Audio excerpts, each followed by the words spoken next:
Welcome to Hairenik. I'm your host, Alison Tunisian Muse. It's been 1 week since the Tavush for the Homeland movement reached Yerevan, greeted by a packed Republic Square, a scene not witnessed since Nikol Pashinyan took power in 2018. The past week saw a massive public turnout in favor of the movement, as well as a police crackdown, with hundreds detained. Yet Pashinyan's administration is pressing ahead in its dealings with Azerbaijan. Today, residents in Tavush were informed that some of their homes, for which they possess deeds, and the village bridge were being transferred to Azeri control, and in less than 10 days, there will be Azeri forces, notorious for war crimes, patrolling inside their villages. Prime Minister Pashinyan earlier this month said if the villagers are perturbed by Azeris, they can plant trees to block their view. Tavush residents were not convinced by his Marie Antoinette-esque advice, and they've once again blocked the nearby highway to Georgia in response. To learn more about this standoff, let's go to our correspondent in Yerevan, Nari Navasardian. Nari, welcome. Nari, in the past 24 hours, Pashinyan held a meeting in which his deputy, Meher Grigoryan, reported that everything is going ahead as planned on the borders in Tavush, and this is going to be replicated all along the borders of Armenia and Azerbaijan. But I think we need to explain to our audience why this quote-unquote demarcation label, just like the peace process label, is disingenuous. Tell me, what are Armenian legal experts and longtime diplomats and human rights experts saying about this process? In essence, we have gotten used to the fact that the Armenian government may use one umbrella term for a process, one pleasant umbrella term for a process that actually goes against every single Armenian interest, the interest of the people of Armenia and the interest of the state at large. With the peace process and with the demarcation and the delimitation, we see many similarities, because just like we have seen more war in every single year than in any other time in Armenian history after the 1994 ceasefire, just like that, this logic of delimitation and demarcation is just a way to mask unilateral concessions to Azerbaijan. For example, Tatoyan Foundation came up with a statement saying that the rights of the villagers are not protected with this agreement, that 15 houses in the village will find themselves directly facing the Azeri army. 2 houses will be given away, and many pieces of land. And long-time career diplomat Vahagan Melikyan said that around 1,100 hectares of land is to be given to Azerbaijan without any guarantees for further security. And I think beyond that, we even need to mention that any changes to Armenia's borders, which should by law be protected by the state and the army, are illegal, if I'm not mistaken, without a referendum.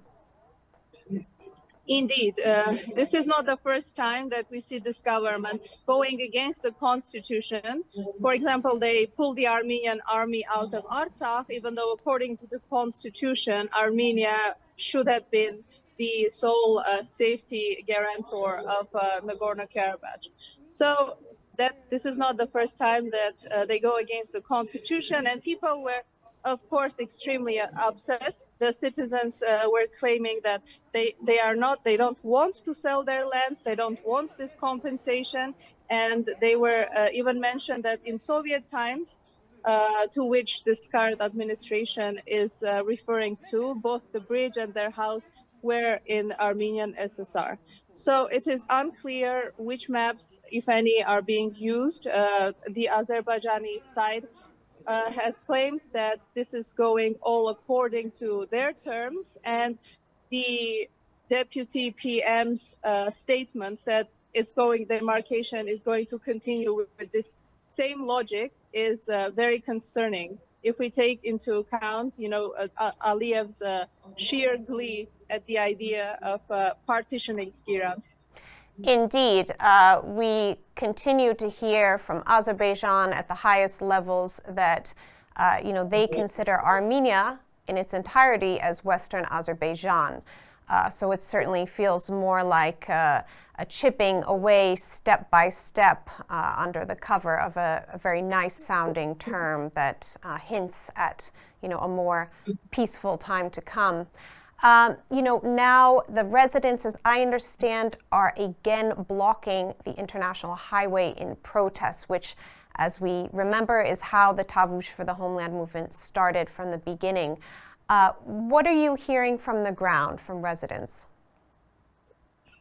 I discussed the situation with Goharika Vartanyan, who works at the municipality, and she said that the villagers are, of course, very upset. They've been blocking the road for quite some time today in protest, and the highway was blocked for a while. The villagers refused to meet the government representatives in Yerevan, asking them to come see them in Hirans instead. And she was very disheartened. Oh, there she is in the video, actually, even saying that whatever we do here in Yerevan with the movement will not help Girans anymore, and even their struggle may help the neighboring villages, but it will no longer help Girans. I think that brings us to, the next message I saw today. Archbishop Bagrat Galstanian, who has become the face of this movement, who led the march from Kirans to Yerevan, he spoke today. Maybe you can give a little bit of a recap about his message, which I believe, was kind of linking all this together.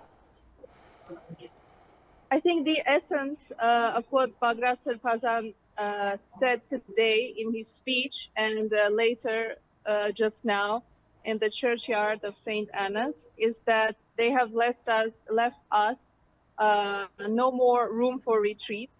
This administration has to go. This government has left us no other choice with their incessant lying and manipulations and concessions that only bring war closer to Yerevan. And indeed, he said that the root of the problem is in Yerevan, and it's going to be, it's impossible for a few dozen villagers to be able to solve this on their own. So, it's significant, all of the protests in the capital. Back to events in the capital, on Wednesday, Yerevan was host to a major international event, the annual forum of the European Bank for Regional Development. Prime Minister Pashinyan actually spoke at that event. Let's cut to his speech for a moment and hear what he had to say to these delegates. Հայաստանի եւ Ադրբեջանի միջև սահմանազատման գործընթացը այս օրերին մեկնարկել է եւ պետք է դառնա այն գործիքներից մեկը, որ Հայաստանին եւ Ադրբեջանին կսովորեցնի խաղաղ ապրել. So in essence, Pashinyan says the redrawing of the border in Tavush is going to teach Armenians to live in peace, seemingly suggesting in front of foreign visitors that Armenians were the ones seeking war. Tell me, Nare, what did the EBRD forum attendees witness when they came outside the venue where he was speaking? It was probably quite comical for them as stepping outside of this, I'm sure, very nicely organized event. They saw just a large crowd of protesters that were demanding Pashinyan's resignation and, chanting Arams Turki Hayastan, Armenia without Turks. And some of them even had to go through these metallic barriers that the police had set up to get to the event. And actually, many of the protesters were comparing the number of police that we saw to 1988, when USSR Soviet troops were deployed to stifle the Karabakh movement. So I don't even recall seeing this numbers of police blocking opera on all sides, just so the people will not be able to express their just protest. Nobody was armed. There were no provocations and nothing, even though the police did detain, as they tend to do, with their usual displays of force. But in the end, what happened is the real portrait of Armenia, with this big wave of dissatisfaction of the people and these nicety international events contrasting each other. This contrast was put on display. Indeed, and we saw a lot of different signs written in English so that those guests would understand, relating to, you know, the state of democracy in Armenia, the anti-constitutional nature of what's going on. So it seems that you know, these protests, which get such little attention in the international media, were actually, you know, heard up close and personal. Lastly, Nare, so today, I believe, perhaps even as we're speaking, the Speaker of Parliament, Alan Simonian, is in Geneva, where he's attending a parliamentary event, and he's meeting his counterpart, the Parliament Speaker of Azerbaijan.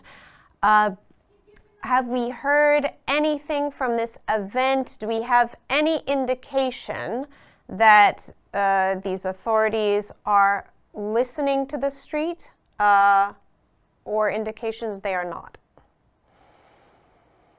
I don't think that this government is in any sense normal government, because usually democratically elected leaders, in fact, that they cheer for the opposition and they like to have this multitude of voices.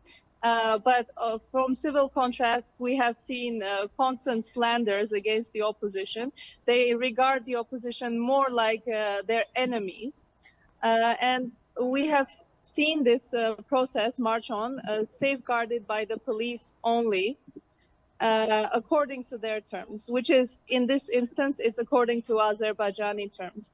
And I'm pretty sure that this meeting is just going to continue this logic, as the deputy PM said, the logic of Azerbaijani victories that in essence are about forcing their will and forcing Armenia to permanently subjugate itself and accept Azerbaijan as the one who is to decide, who has the right to meddle in its internal affairs, decide how much weapons it can have, and everything else.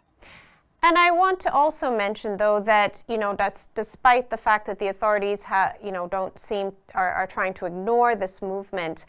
You know, in recent days, we've seen some interesting endorsements and, you know, support for Archbishop Bagrat Galstanian. I noticed that the founder and head of VOMA, which is quite famous not only in Armenia but in the diaspora as an organization that trains, you know, just regular Armenians who want to defend their country.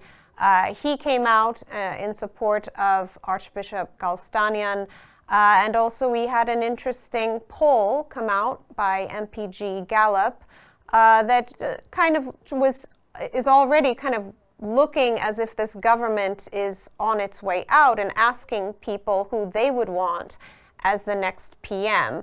Can you tell us about the results of that poll? Who were the top choices for those who, you know, gave a name?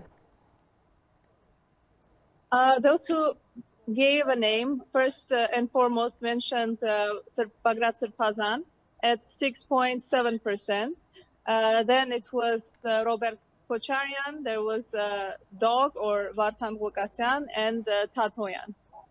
So these were the names that were mentioned. There was a negligible percentage mentioning some other names. And in regards to Vova Vartanov's statement, it is very interesting because usually we thought of these squads as largely apolitical, just ways for the people to learn how to shoot, how to just know the basics of first aid. And we saw with the founder of Azat Azen that as soon as the leaders of the squads express political opinions, anti-governmental political opinions, they have these court cases against them, they have their bank accounts frozen, these false allegations, and setting them up. So it will be interesting to observe with Vova's Vartanov's explicit support for Bagrat Sirpazan. It will be interesting to observe how the government reacts. Indeed, indeed. Thank you so much, Nare, for your time. Let's stay in touch. Thank you all for watching. That was Hairenik Newscast, and we will be closely following events on the ground, and see you next week.